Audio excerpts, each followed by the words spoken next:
The 6-year anniversary of the oil spill is just a few days away, and while it might be out of sight and out of mind for many of us, scientists are still discovering more of the long-term effects of the spill every single day. As News 5's Emily DeVoe reports, it's not all doom and gloom. We can never replace the lives lost in the Deepwater Horizon explosion, or the turmoil it caused the coastal business owners who struggled to stay afloat in the long months that followed.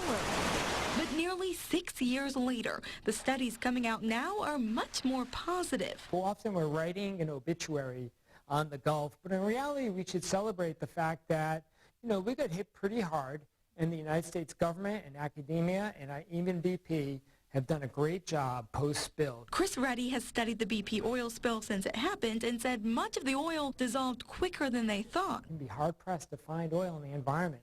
You can find some sand patties on the beach, which I think are relatively benign, and you can see some salt marshes that are still heavily impacted up in Louisiana. But otherwise, it's hard to find oil still in the environment. He's one of several environmentalists and first responders gathered at the disaster center today talking about long-term effects of oil that sunk deep into the sediment. There isn't, bacteria there to biodegrade it, and it doesn't degrade in the environment as naturally during areas where there's low oxygen or temperatures are colder. It'll take at least another 5 years before they have their results, but more importantly, Reddy says they've learned how to be prepared if another spill ever happens. It's not the science of the last spill, but it's planning for the next one. In Mobile, Emily DeVoe, News 5.